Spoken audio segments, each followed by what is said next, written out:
Madhava Kunja Bihari Jaya Radha Madhava Kunja Bihari Jaya Radha Madhava Kunja Bihari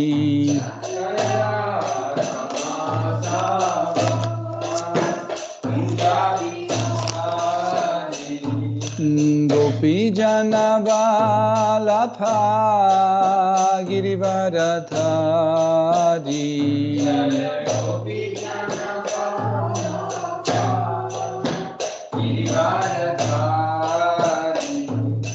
Gopi Janavalabha Girivaradhari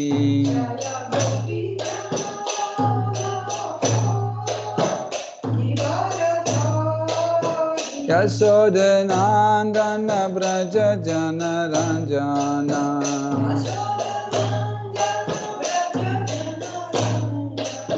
Yasodanandana Braja Jana Ranjana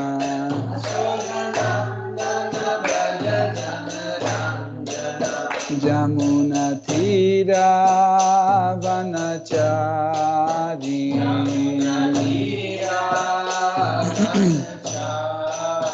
Jamuna Thira Vanachari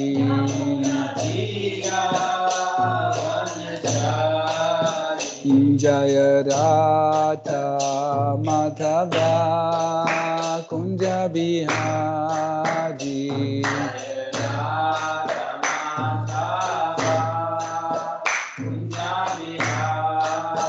Jaya Radha Madhava Kunja Bihari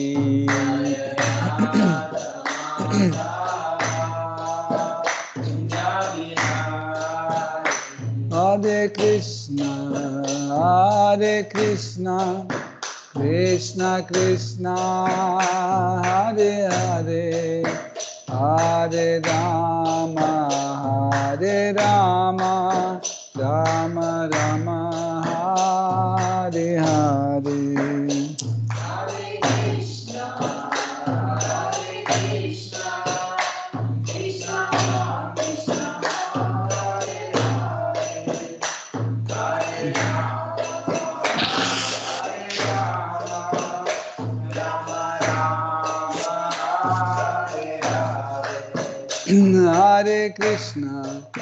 Hare Krishna Krishna Krishna Hare Hare Hare Rama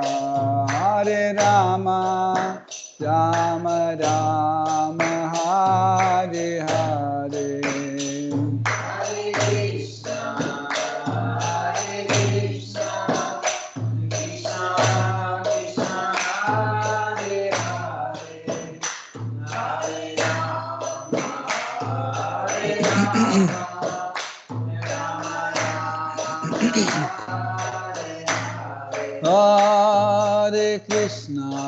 Hare Krishna Krishna Krishna Hare Hare Hare Rama Rama Rama Hare Hare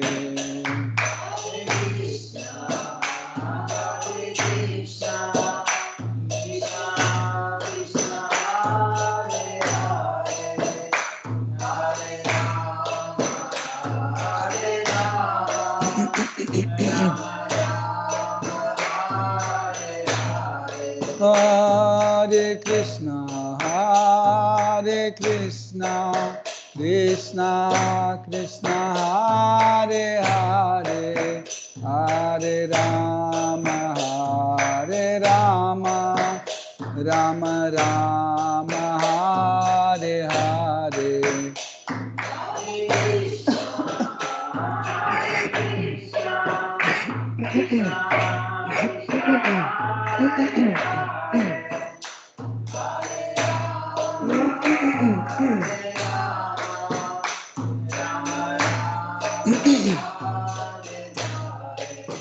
Jaya Prabhupada Jaya Prabhupada Jaya Patita Pavana Prabhupada Jaya Prabhupada Jaya Prabhupada Jai Shri Radha Govinda ki Jai Shri Radha Parishishvara ki Jai Jai Shri Nitai Sachi Sutta Advaita Gadadhara Shivasri Gaur Bhakta Vrinda ki Jai Jai Sitaram Lakshman Hanuman Bharata Shatrudhna Yudhidhama ki Jai Shri Shri Gauranga Nitai Gosai ki Jai Jagannath Swami Patit Pavana ki Jai Shri Jagannath Shri Baladev Shrimati Subhadra Devi ki Jai Tulsi Maharani Bhakti Devi ki Jai Shri Shri Lakshmi Narasimha Prahlad Maharaj Shri Sudarshan Chakra ki Jai Shri Guru Parampara ki Jai Srila Prabhupada Patit Pavana ki Jai Ud Gulava Devas Assembly Hare Krishna Om Ajnana Timirandasya Jananjana Shalakaya Chakshurun Militam Yena Tasmai Shri Gurave Namaha Shri Chaitanya Mano Bhishtam Stapitam Yena Bhutale Swayam Rupa Kadamayam Dadati Swapadantikam Vandeham Shri Guru Shri Yuta Pada Kamalam Shri Guru Vaishnavamscha Shri Rupam Sagrajatam Sahagana Raghunatham Vitam Tam Sajivam Sadvaitam Savadutam Parijna Saitam Krishna Chaitanya Devam Shri Radha Krishna Padam Sahagana Lalita Shri Vishakham Vitamscha Hey Krishna Karuna Sindhu Dina Bandhu Jagatpate Gopesha Gopika Kanta Radha Kanta Namostute Tapta Kanchana Gaurangi Rathe Vrindavaneshwari Vrishabhanu Sutte Devi Pranamami Hari Priye Vancha Kalpataru Vischa Kripa Sindhubhya Evachaha Patitanam Pavanebhyo Vaishnavebhyo Namo Namaha Nama Om Vishnu Padaya Krishna Prishtaya Bhutale Shimate Bhaktivedanta Swami Nitinamine Namaste Sarasvati Devi Gauravani Pracharine Nirvishesha Shunyavadi Paschatya Desha Tarine Jai Shri Krishna Chaitanya Prabhu Nityananda Shri Advaita Gadadhara Shivasadi Gaura Bhakta Vrindam Hare Krishna Krishna Krishna Hare Hare Hare Ram Ram Ram Hare Hare Hare Nama Eva Kevalam Kalunasteva Nasteva Gatiranyataha.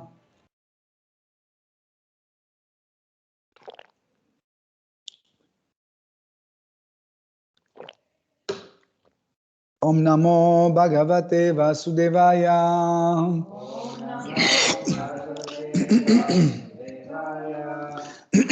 Om Namo Bhagavate Vasudevaya. Om Namo Bhagavate Vasudevaya.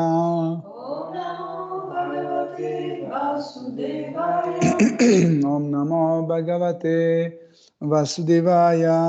Om Namo Bhagavate Vasudevaya. Hare Krishna, chers dévots. Nous continuons nos études de Srimad Bhagavatam. Aujourd'hui, nous allons commencer par 4e chant, 11e chapitre, à partir de verset 20.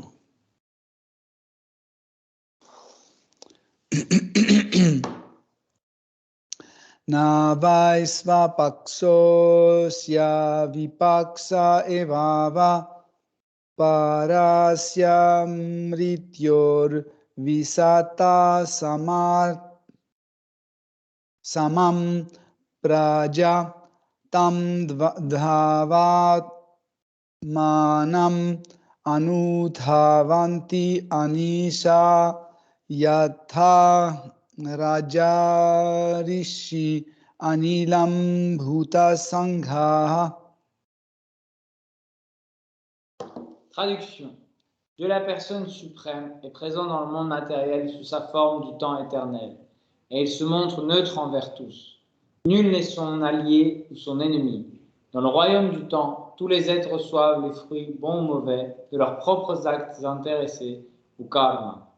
Tout comme des grains de poussière brassés par le vent, les êtres en ce monde, selon leur karma particulier, connaissent une vie de plaisir ou de souffrance. L'honneur est porté par sa divine grâce Bhaktivedanta Swami Prabhupada.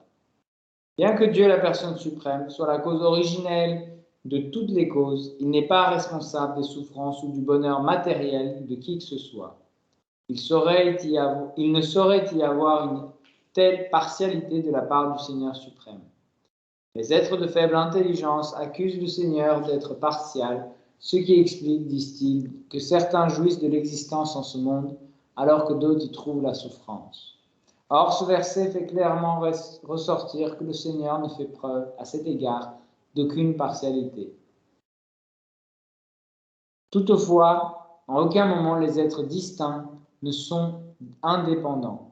Dès qu'ils se déclarent indépendants du Maître suprême, ils sont aussitôt placés en ce monde matériel afin de pouvoir librement tenter leur chance autant que cela se peut.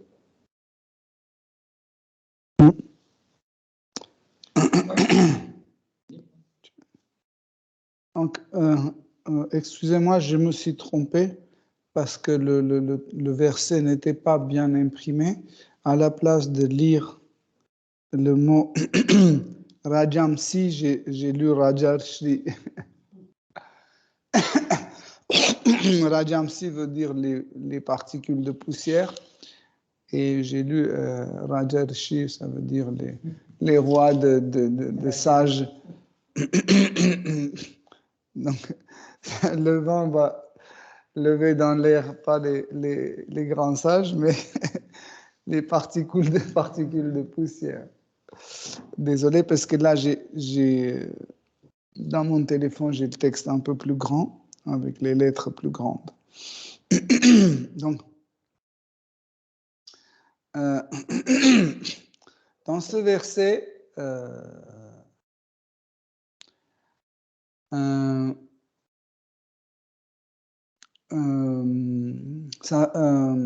Svayambhuva Manu parle des relations entre un être vivant et Seigneur suprême. Je pense que c'est un sujet assez important à traiter. Est-ce que des fois, dans certains versets, nous voyons que Dieu est impartial, et des fois, c'est le contraire. On voit qu'il fait la distinction entre ses dévots, des démons, etc., etc.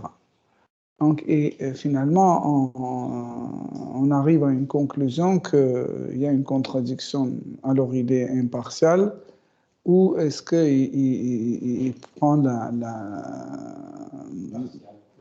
il est partial. Donc, tout dépend des êtres vivants et de leur compréhension de Dieu, de leur sentiment envers Dieu, envers l'absolu.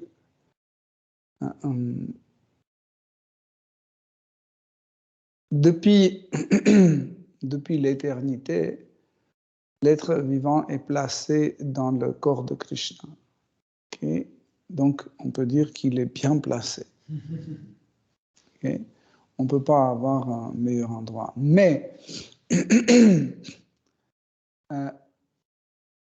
pour rentrer en contact avec les autres êtres vivants, pour rentrer en contact avec Krishna, l'être vivant a besoin d'être manifesté. Donc, cette forme de manifestation, en effet, c'est le corps. Soit c'est dans le monde matériel, soit c'est dans le monde spirituel, que ce corps montre en fait les sentiments d'un dévot. Par exemple, dans le monde spirituel, prenons la mère Yashoda. elle a un corps de femme, d'une mère. Avec ce corps, elle peut nourrir Krishna, allaiter Krishna, je ne sais pas, caresser Krishna, etc., etc. Donc, et ce corps correspond tout à fait à Shri Krishna pour ce type de relation.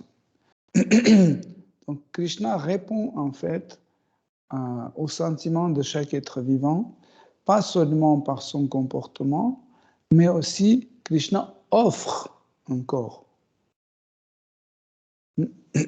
Par exemple, si j'ai un sentiment parental envers Krishna, Krishna m'offre, il ne répond pas seulement par ces sentiments d'un fils, okay?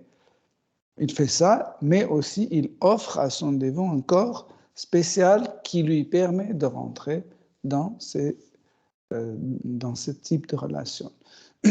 Par exemple, si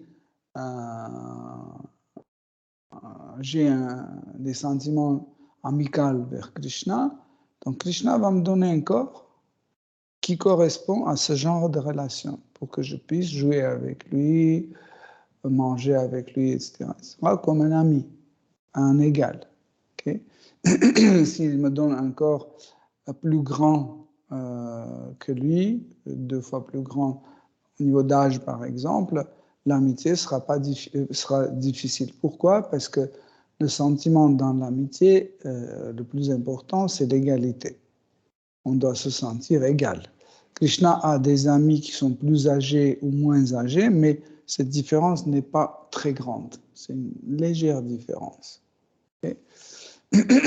Donc, même dans le monde matériel, Krishna offre à chaque être vivant, chaque être vivant un corps qui correspond à ses sentiments. Par exemple, quand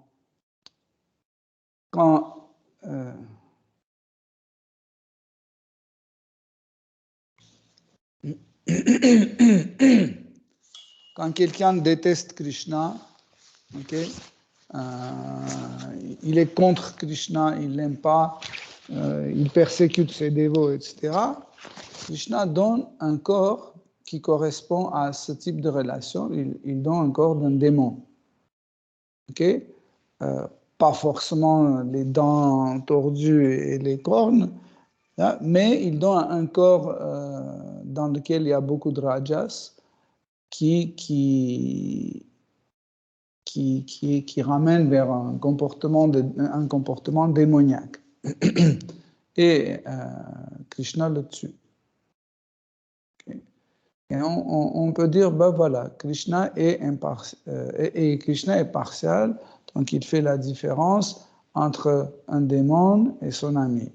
Donc l'un, il a tué et l'autre, il a... hein?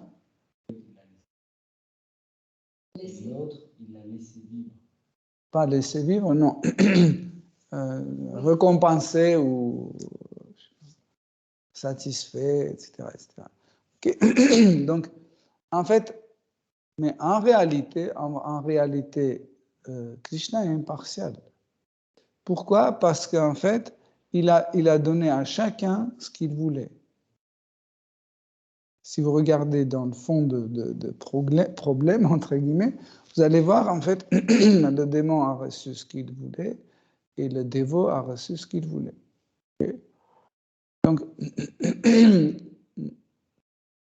ça, c'est très important à comprendre. Par exemple, pourquoi dans le monde matériel, les non-dévots ne voient pas Krishna? Parce qu'ils ne veulent pas voir Krishna. Donc, mais ils ne peuvent pas vivre dans ce monde sans être liés à Shri Krishna. Parce qu'il suffit que cette liaison avec Krishna soit coupée, l'être vivant va arrêter son existence. Donc, c'est pas seulement Krishna lui nourrit de l'énergie, de l'air vital, je ne sais pas, des choses comme ça, pas seulement ça, mais aussi il réciproque au sentiment d'un être vivant envers lui. C'est important parce que l'être vivant ne sera jamais satisfait seulement avec les relations avec ses semblables.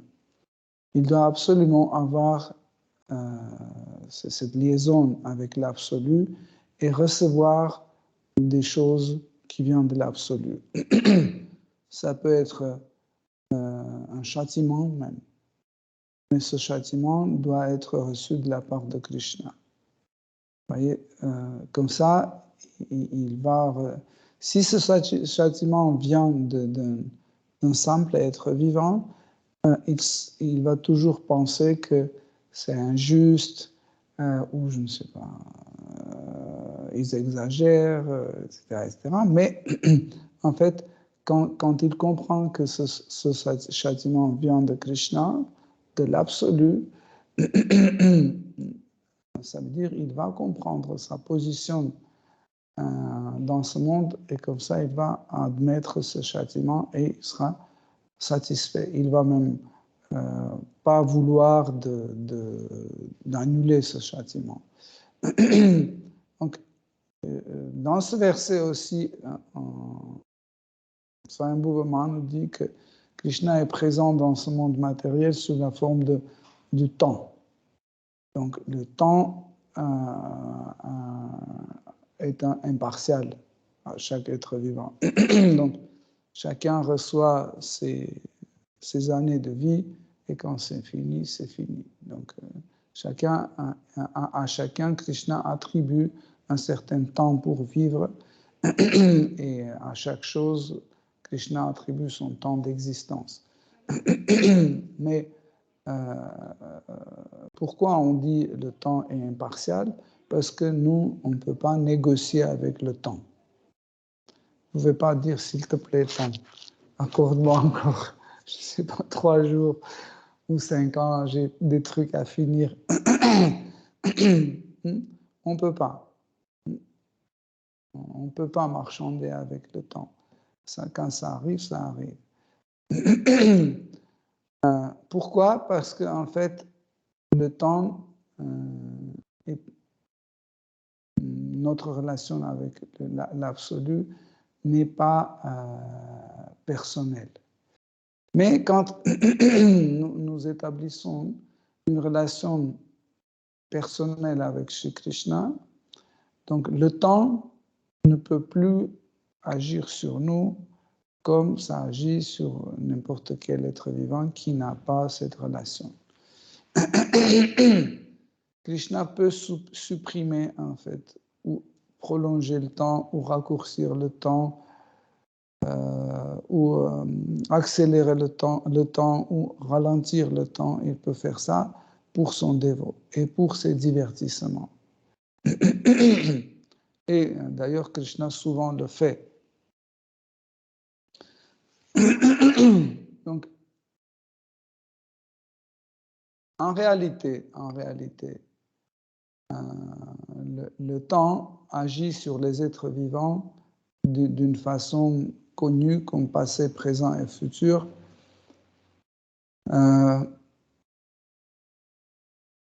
Tandis que dans le monde spirituel,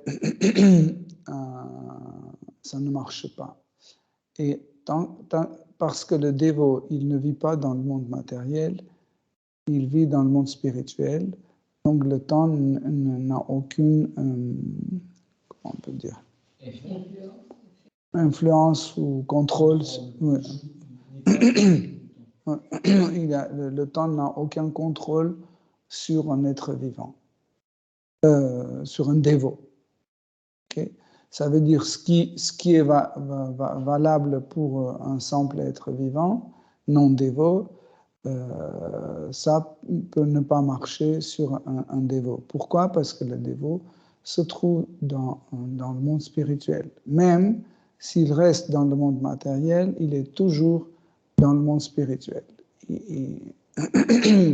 C'est nous qui pensons qu'un dévot est dans le monde matériel. Le monde spirituel est là où se trouve Krishna. Donc, le dévot ne peut pas vivre sans Krishna et Krishna est toujours avec lui, où il aille. Par exemple, si on va en enfer, Krishna vient avec nous. Si je suis un dévot, Krishna est toujours avec moi, donc ça veut dire que je suis toujours dans le monde spirituel. Vous pouvez imaginer? Je suis toujours... Comme imaginez que vous êtes dans un avion. Ok? Vous êtes dans un avion à Paris. Et après, cet avion va à New York et vous êtes toujours dans le même avion. Et après, cet avion va au Brésil, vous êtes toujours dans l'avion. Okay? Même si vous changez vos pays, vous trouvez toujours dans l'avion. Pareil, le dévot, il est toujours dans l'avion, entre guillemets. Il est toujours dans le monde spirituel. Soit il est dans le monde matériel, spirituel, à l'enfer, au paradis, etc. Il se trouve toujours dans le monde spirituel. Pourquoi? Parce qu'il est lié toujours avec Shri Krishna. Tout le temps, il est lié. Ça, c'est le processus de bhakti. Quand on parle de bhakti, il faut comprendre que bhakti, ce n'est pas juste une activité de dimanche. Quand il y a le dimanche qui arrive, on dit bon, on va chanter, danser, manger, et puis après, le lendemain, on va aller au travail. Non. Bhakti, c'est un processus constant, donc il ne s'arrête pas. Ça veut dire, pour nous, c'est difficile à comprendre comment ça se passe dans la tête et dans le cœur d'un dévot. Le dévot est toujours en fait avec Krishna. C'est pas comme ça, Krishna est là, je suis là, je le tiens comme ça. C'est possible aussi, mais en fait, tout ce que dévot fait, il a la présence de Krishna. Il dit, par exemple, il donne une conférence et dit, Krishna, est-ce que tout ce que je dis, ça te plaît, ou je dis n'importe quoi? Ou quand il doit rentrer chez lui, il dit, Krishna, est-ce que je prends le métro ou je vais à pied? Qu'est-ce que tu aimerais bien manger demain? Tout le temps, en fait, il est avec Krishna, tout le temps. Vous comprenez? Et ça, en fait, c'est le principe d'existence spirituelle. Ce n'est pas le lieu qui va nous amener au monde spirituel. Des fois, on pense que si je suis allé au Vrindavan, donc j'étais à Vrindavan. Non. On peut arriver, entre guillemets, à Vrindavan, au milieu de Vrindavan, on peut nous montrer l'arbre sur lequel Krishna est monté. On peut nous montrer le Govardhan, etc. Mais qu'est-ce qu'on va voir? On va voir juste des pierres ordinaires, des arbres, je ne sais pas, les papiers par terre ou les canettes de Coca-Cola. On va vous dire, bon, écoute, il n'y a rien de spécial. Ce Govardhan, ou qu'est-ce que c'est? C'est un tas de pierres qu'on peut trouver partout. Et Vrindavan, les forêts de Vrindavan, c'est un petit bois qu'on trouve à Montmorency, ou je sais pas, à Ekwan, mais il n'y a aucune différence. Ça veut dire on n'est pas à Vrindavan. Quand on est à Vrindavan, qu'est-ce que ça veut dire? Que nous voyons les habitants de Vrindavan, comment ils chantent la gloire de Krishna. On voit les vaches menés par Krishna. On voit les gopas et les gopis. On entend la flûte de Krishna. Là, on est à Vrindavan. Donc, si on est allé juste comme ça et on n'a rien vu, on n'a pas encore visité Vrindavan. Mais si vous lisez dans le livre Les divertissements de Krishna, et vous fermez le livre et vous continuez à voir en fait le burfi qui était entamé par Krishna et qu'il a laissé sur la feuille de banane. Si vous voyez comment la langue d'un veau lèche le pied de Balaram, vous êtes à Vrindavan. Oui. Parce qu'en réalité, le vrai, c'est ce qui vous apporte les sentiments. Ça, c'est le vrai. Et qu'est-ce que c'est ces sentiments? Ces sentiments qui vous fait encore plus attaché à Krishna et ça donne envie de le servir plus en plus. Okay.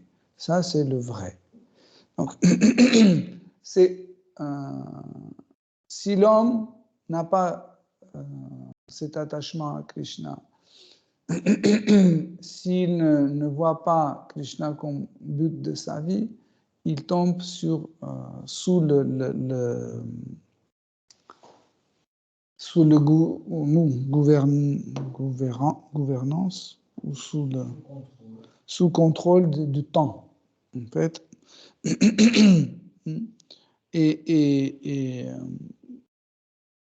en fait, le principe de karma est appliqué sur chacun, tandis que pour un dévot, les principes de karma peuvent être complètement changés.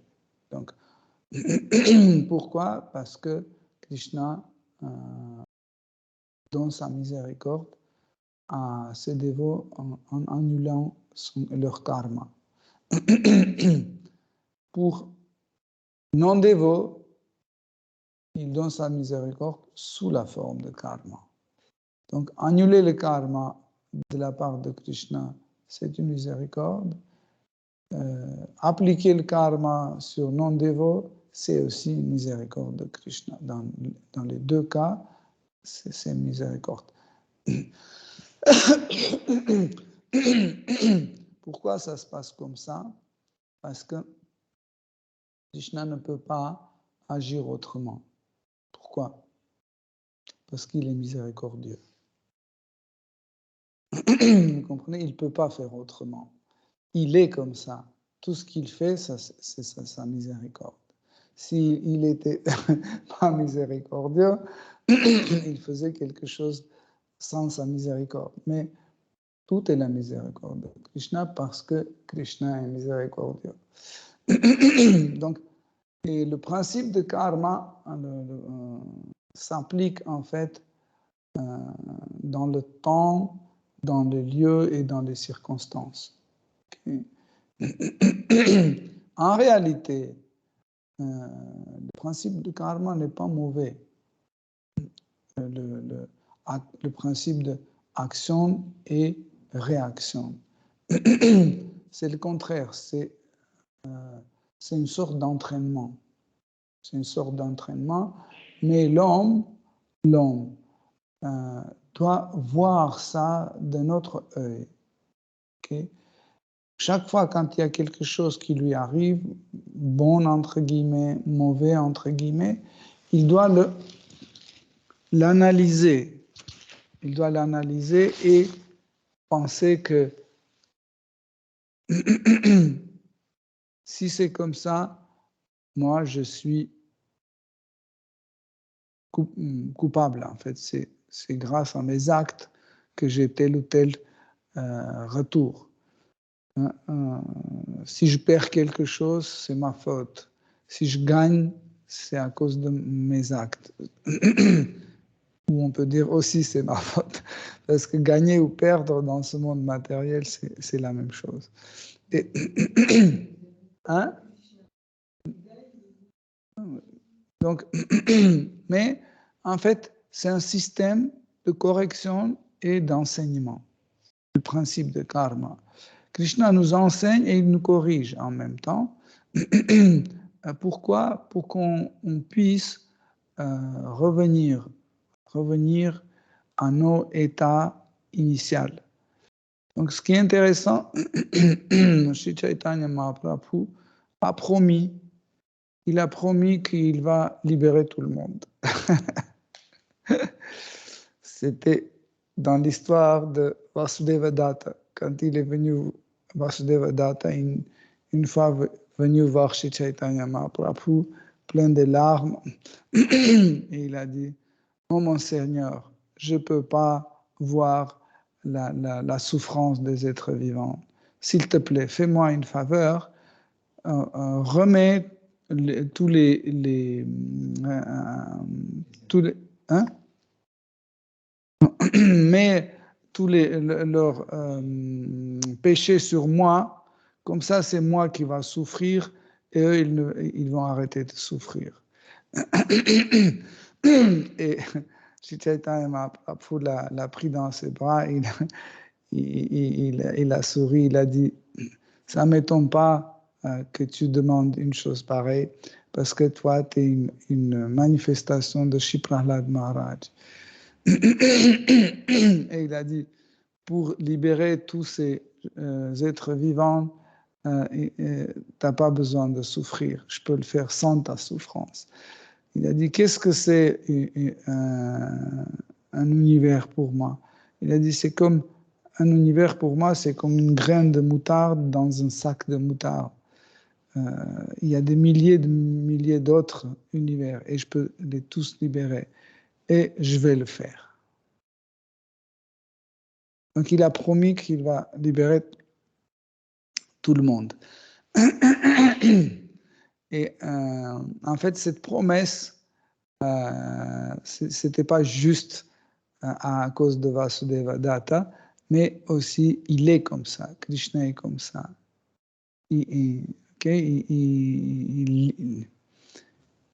On appelle Krishna aussi, on appelle Mukunda. Mukunda veut dire celui qui libère. Okay? Qui libère de souffrance tout le monde. Donc, c'est sa nature, il ne peut pas faire autrement. Tout ce qu'il fait, il libère l'être vivant de souffrance. Même quand il fait souffrir un être vivant, c'est une façon de supprimer sa plus grande souffrance. Comme par exemple, quand on va à l'hôpital, le chirurgien nous fait souffrir pour qu'on ne souffre plus. Okay? De la même façon, en fait, Krishna, pour nous libérer de souffrance, des fois, il nous fait souffrir. Mais nous ne comprenons pas, en fait, pourquoi cette souffrance. En réalité, vous savez, souvent, Krishna nous fait souffrir pour que nous nous détachions de la gratification des sens. Parce que nous sommes tellement attachés à la gratification des sens. Et il suffit qu'il supprime cette possibilité de gratifier nos sens, tout de suite on commence à souffrir.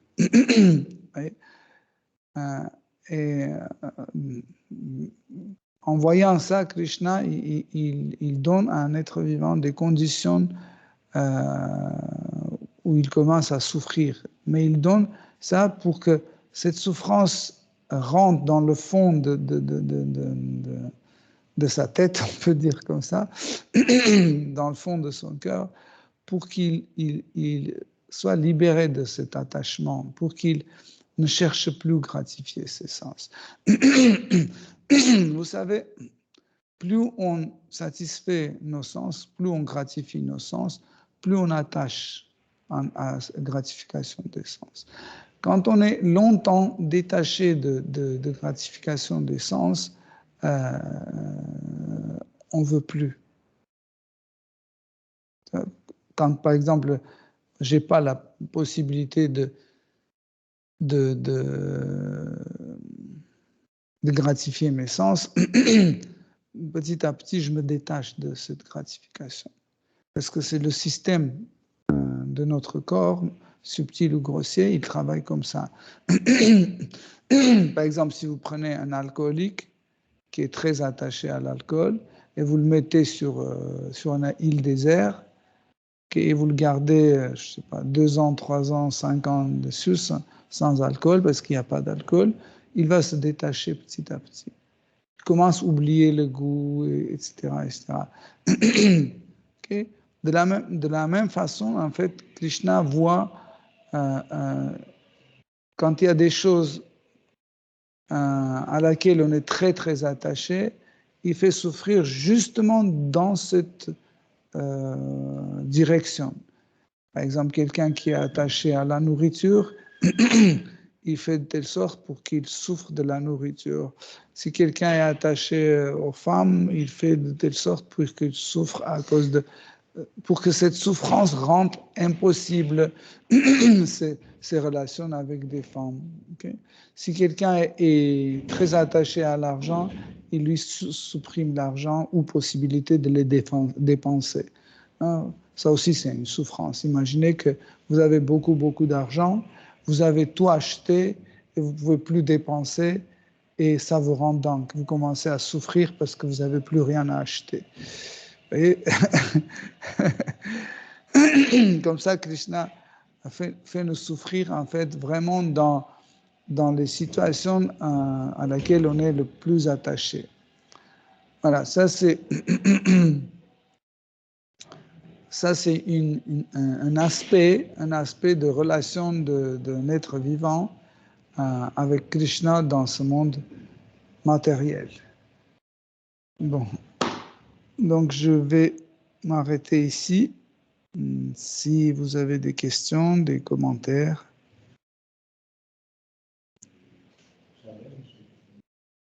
Tu disais que Krishna, parfois, on voit il est partial, impartial, mais quand on lit les histoires, on dirait toujours impartial, parce que tout à l'heure, les exemples, tu disais pourquoi il tue les démons et il récompense les démons, mais quand on regarde, c'est pareil.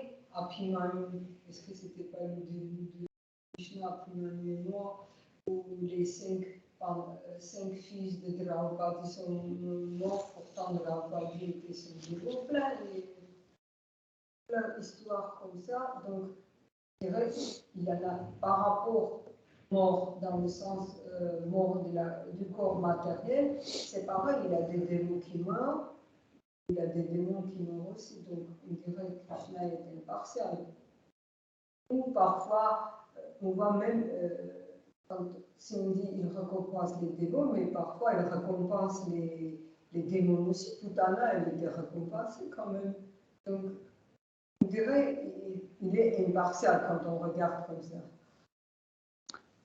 Oui, mais toujours on peut dire, par exemple, si Krishna embrasse Subal, son ami, les démons, ils ne reçoivent pas ses caresses.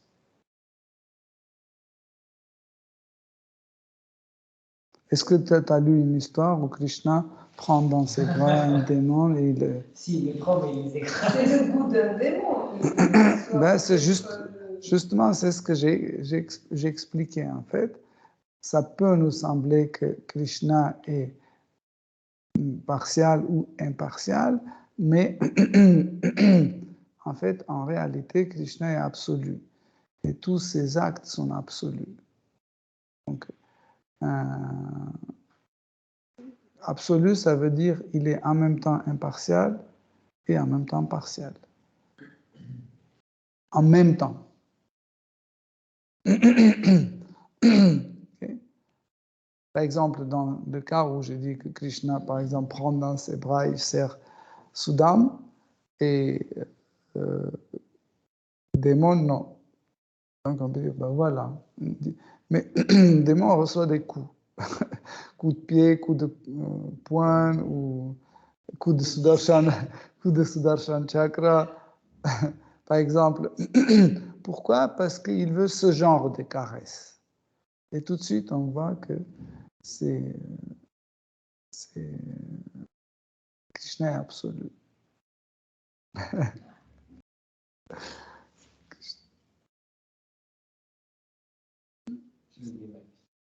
tu as dit les sens, quand on est détaché des sens longtemps, on n'a plus le désir. J'ai dit aha, mais. Et tu as oublié le mais. Longtemps on est détaché des sens. Il y avait quelque chose d'intéressant, c'était que si on était détaché longtemps des sens, on perdait le goût. Et il y avait une subtilité à laquelle j'ai pensé. Parce qu'en fait, quand on est détaché des objets des sens pour longtemps, ce qui se passe, le corps commence à subir des modifications. Par exemple, si on me donne maintenant je sais pas, un plat avec de l'ail, je ne peux plus manger. Et pourtant, avant la conscience Krishna, j'ai beaucoup aimé l'ail. Et maintenant, vous voyez, ça fait plus que 30 ans, je n'ai jamais mangé de l'ail. Et maintenant, je n'ai aucune attirance, rien. Parce que j'ai perdu ce goût.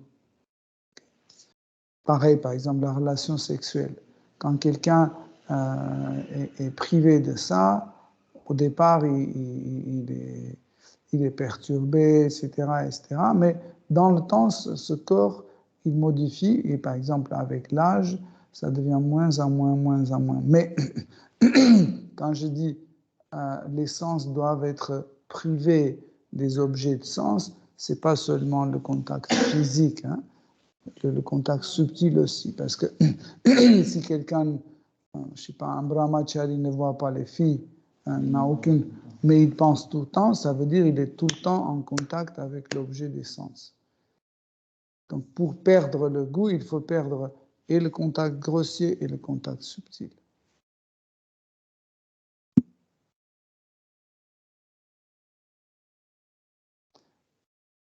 Par exemple, Hare Krishna. oui, Hare Krishna.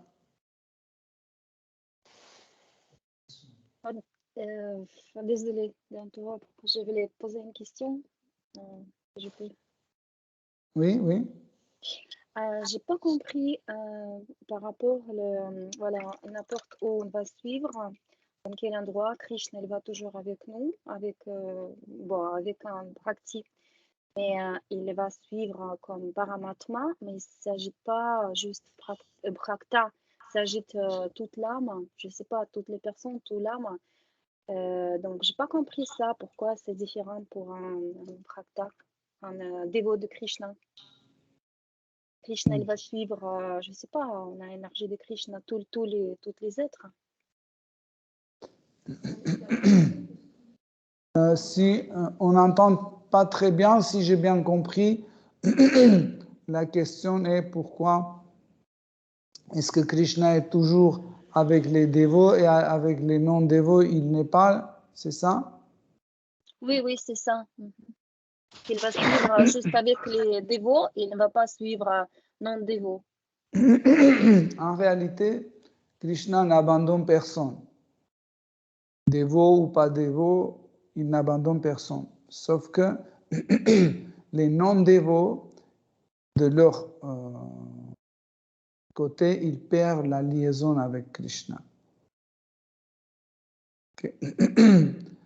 Pourquoi? Parce qu'ils ou ils pensent que Dieu n'existe pas, ou ils pensent que Dieu existe, mais ils ne sont pas d'accord.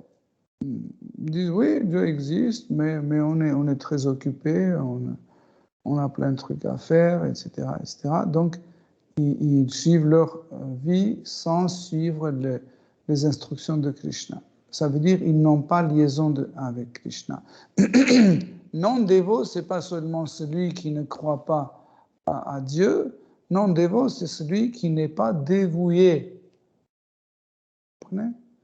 C'est ça. Un dévot, c'est celui qui est dévoué à Krishna. Ça veut dire il accepte Krishna comme seule unique raison de sa vie. Il est dévoué. Dévoué. Et il se voit comme un serviteur de Krishna. Tandis qu'un croyant, il croit au dévot, il croit en Krishna, que Krishna existe, etc. Mais il n'est pas dévoué à Krishna. Donc il peut vivre comme il veut. Il dit oui, Krishna existe, mais ça ne m'empêche pas de manger la viande, par exemple.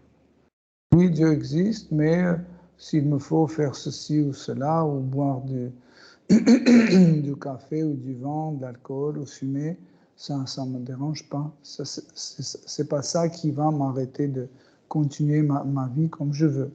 Vous voyez, c'est ça la différence entre un croyant et dévot. Dévot, il fait tout pour Krishna, et non-croyant, il fait ce qu'il veut, tout pour lui, sans prendre en compte ce que Krishna a dit dans la Bhagavad Gita, par exemple. Mais personne n'est abandonné par Krishna. Krishna suit tout le monde, Krishna surveille tout le monde, Krishna récompense tout le monde, mais à chacun, il récompense à sa façon, selon les sentiments que cette personne a vers Shri Krishna. Okay? Par exemple, si je suis convaincu que la vérité absolue est impersonnelle, Krishna dit OK, et il montre son aspect impersonnel. Quand je dis que Dieu n'existe pas, Krishna fait de telle sorte pour que je ne le vois jamais et nulle part. Okay? C'est ça le type de relation. Okay? Mais Krishna est toujours en liaison, même avec des matérialistes, il est en liaison et il se montre sous la forme des phénomènes de monde matériel, comme par exemple le temps, le karma, les 3 gunas, l'énergie matérielle et tout ça, qui rentrent en fait dans la notion de Virat Rupa.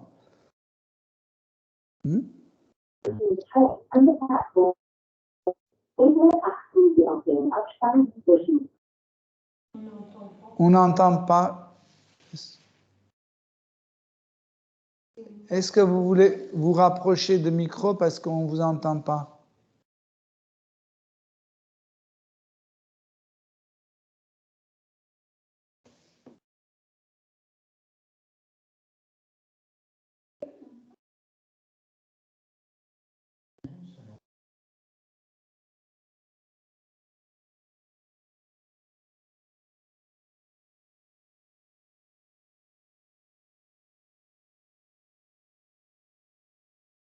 Okay, nous, on n'a pas entendu la question, Haribol.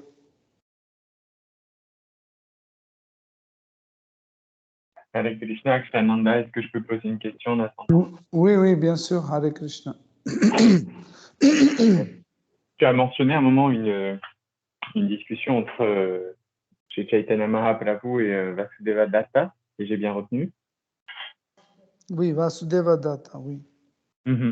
Et je voulais comprendre un petit peu plus qui il était par rapport à Chaitanya Mahaprabhu et aussi quel est le lien avec Prahlad Maharaj. Je n'ai pas bien compris. Vasudeva Datta était un des proches et un des suiveurs de Sri Chaitanya Mahaprabhu, ou tout court un dévot de Sri Chaitanya Mahaprabhu, qui était la manifestation de Prahlad Maharaj.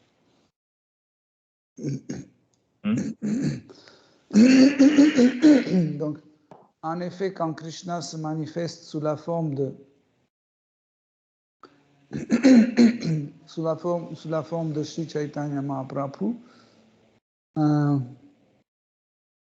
tous les autres formes de Krishna, tous les serviteurs des autres formes de Krishna aussi viennent sur la terre pour participer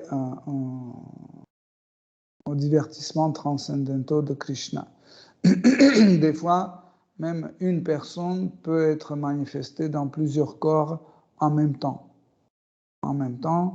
pour participer dans différents divertissements de différentes façons. Et Prahlad Maharaj aussi, il était manifesté sous la forme de Vasudeva Datta. Comme ça, il a participé à à un divertissement de Shri Krishna. Bon, il y avait beaucoup de monde. Hein.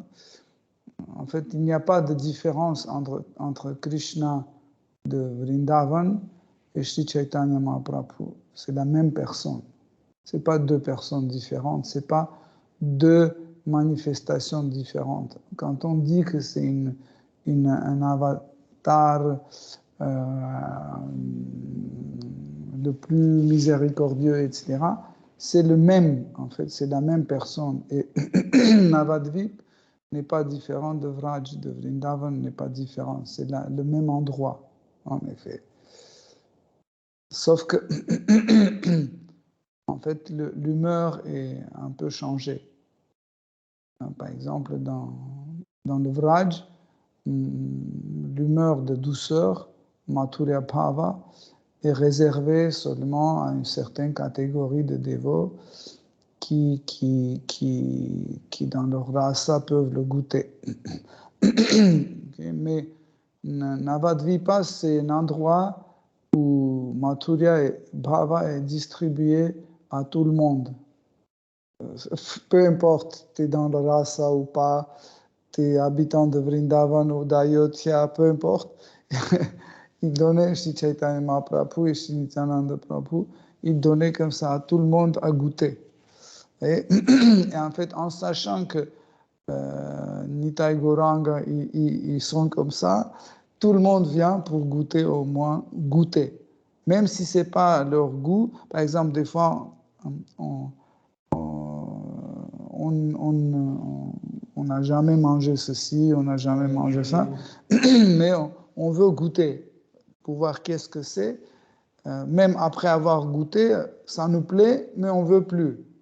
Des fois, ça arrive comme ça aussi. Et justement, en Avadvip, Shishi Gaur-Nitai, ils font goûter en fait Mathurya Bhava à tout le monde, peu importe, il a mérité, il n'a pas mérité, est-ce qu'il est de Vraj ou il est de Vaikuntha, tout le monde goûte ça. C'est extraordinaire. Hein.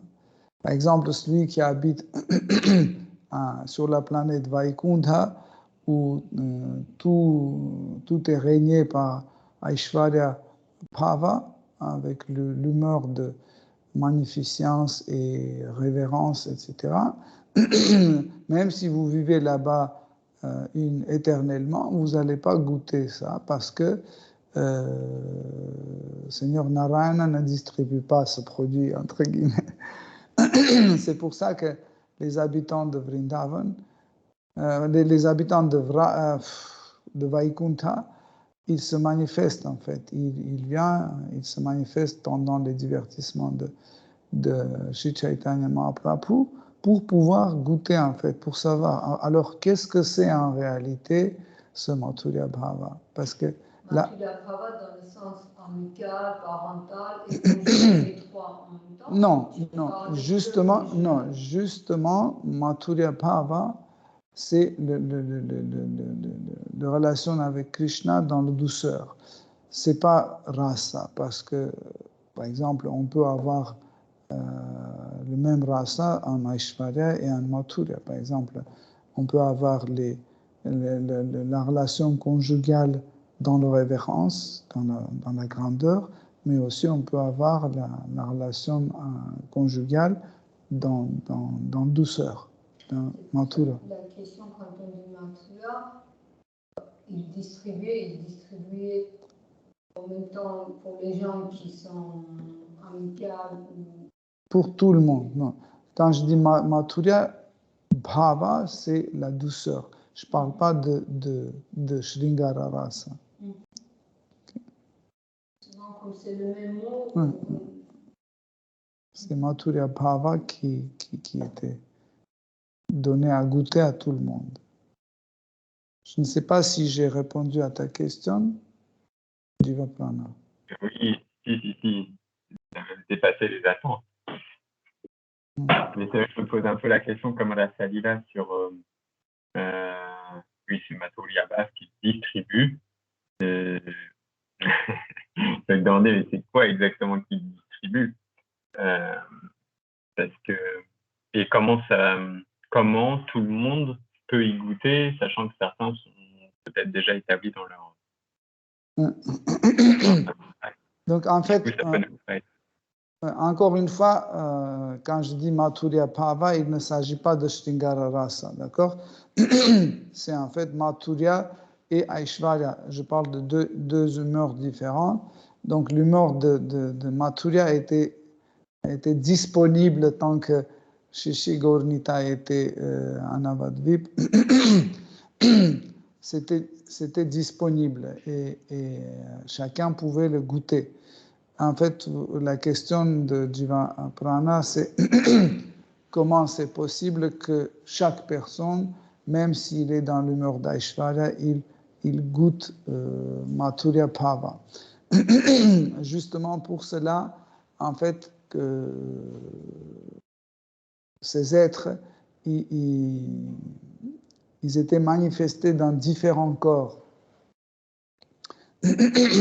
Pas le même corps qu'ils ont dans le monde spirituel, par exemple.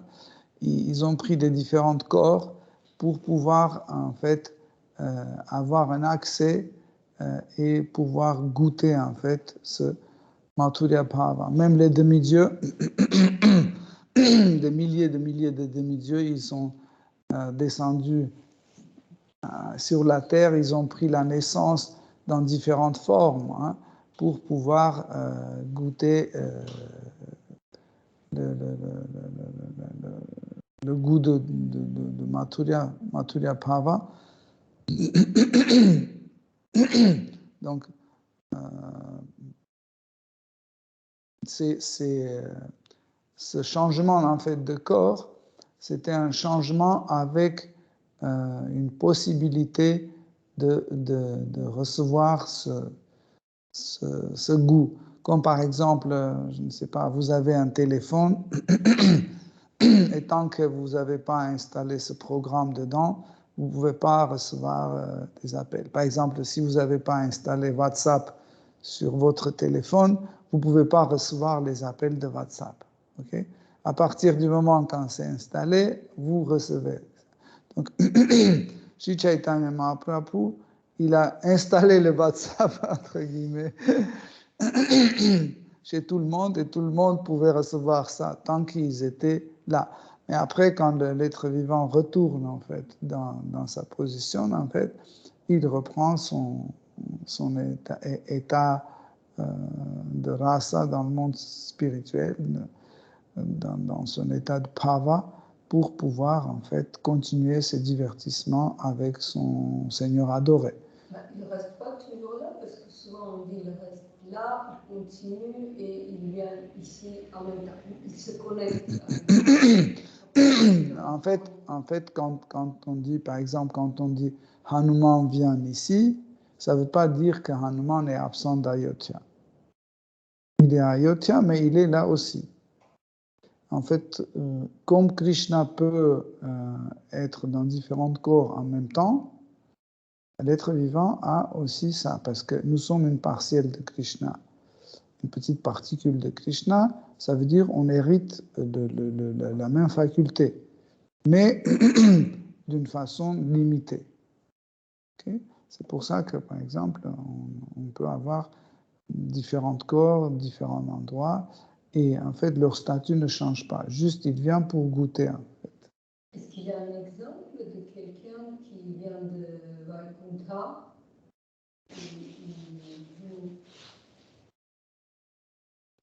Oui, Jagai Mathai. Jagai Mathai, ils étaient de Vaikuntha. Et non démons? Là, ils étaient des démons. Bah, d'un seul coup, comme ça, je ne me souviens plus. Hanuman, c'est moitié. Moitié. Oui, Lakshmi Devi. Lakshmi Devi aussi. Il y a plein dans la dimension des histoires, mais dans le voyage de Nityananda Prabhu, il rencontrait le Brahmana qui était il y a l'émotion.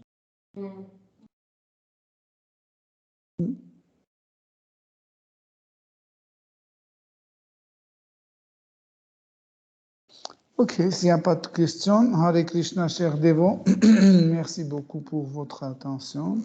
Shri Srimad Bhagavatam ki jai, Srila Prabhupada ki jai. Toute gloire au dévotion. Hare Krishna. Hare Krishna.